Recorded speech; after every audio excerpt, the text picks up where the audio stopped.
With tension between China and the United States over the coronavirus outbreak escalating, one thing is clear. In the face of a common threat, the world is for now divided, but a new movement aims to change all that. An initiative called OneShared.World launches today with a declaration of interdependence. The group brings together people from 35 different countries. It's calling on world leaders to work together to find global solutions to what are global problems. We're all in this together. The founder is Jamie Metzl, who has worked for the US government, the National Security Council and the United Nations, and is an advisor to the World Health Organization. He's also a senior fellow at the Atlantic Council and joins me now. Jamie, nothing is more important than recognizing at this moment, particularly in the face of COVID-19, that our behavior impacts everyone else, and it's not a national story, it's a global story. Is that why now is the time? That's exactly right, Julia. If this pandemic is teaching us anything, with all of the sorrow and all of the sadness, it's that we're one common humanity. The virus isn't differentiating between us. And the only way that we're going to overcome this challenge is together. Building walls isn't going to do it. We have to come together to save ourselves. It's a declaration of interdependence. You want people to sign up and say, look, I agree that we are all in this together, whatever nationality. I know the Chinese languages are also included here as well, which is important. But then what? What's the action part of this? Yeah, so you're exactly right. We want everyone to go to our site, OneShared.World, and sign the Pledge of Interdependence, because even here in the United States, we're suffering terribly. But if things get better over the summer and this virus goes to sub-Saharan Africa or South Asia and grows and mutates, then it's just going to come back here in the fall, and it's going to be much worse for us. So our health, our well-being resides in others. But this isn't just about lofty declarations. We're immediately pivoting. We're announcing today the launch of two campaigns, one for global public health, which is co-chaired by the Dean of the Harvard School of Public Health, Michelle Williams, and one to address the emergency needs of the most vulnerable populations of the world, particularly in the Southern Hemisphere as the brunt of this pandemic shifts from north to south. And that's being co-chaired by Ambassador Rick Barton. So we're moving fast.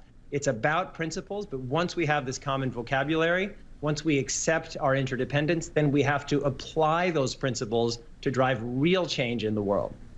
And you've drawn really high-level attention. I believe you've also caught the notice of places like the Vatican, for example, which I think is really interesting. But I read your CV for a reason, because I wonder whether you're suggesting at this stage that ordinary people have to be part of this movement, because institutions that you've worked for, government, the World Health Organization, national security councils, there's been an institutional failure here to respond at a global level. It's painful to say this, but our governments have collectively failed us. They didn't prevent this totally preventable crisis.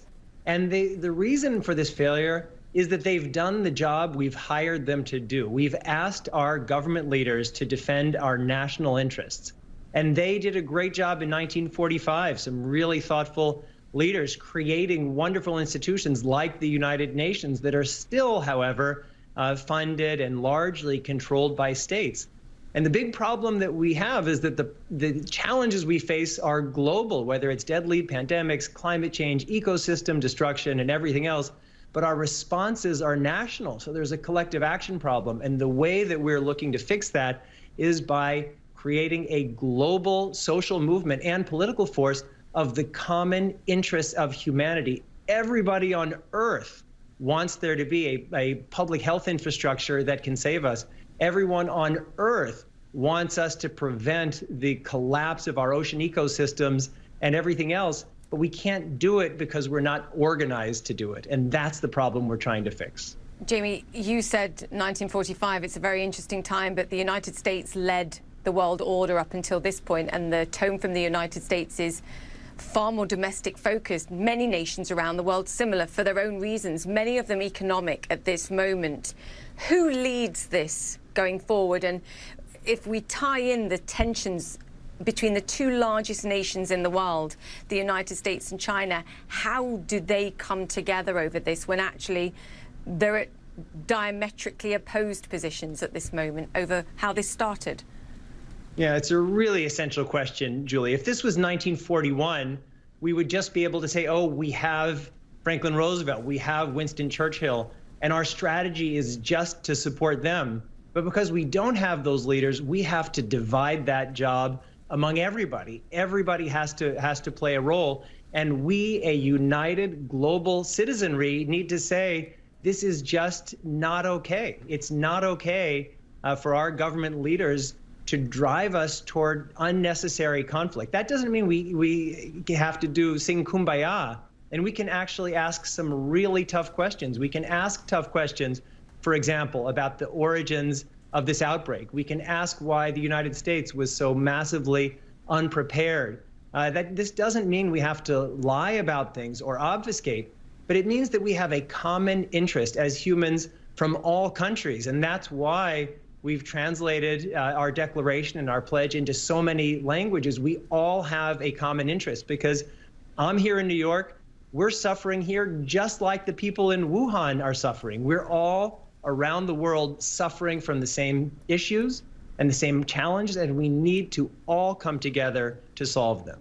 You have to separate people and you have to separate leadership, I think, here, and at the heart of this is trust. Jamie, you created waves by saying you actually believe that this virus originated in a lab in Wuhan. It was not meant to happen. It was probably an accident, but it was released.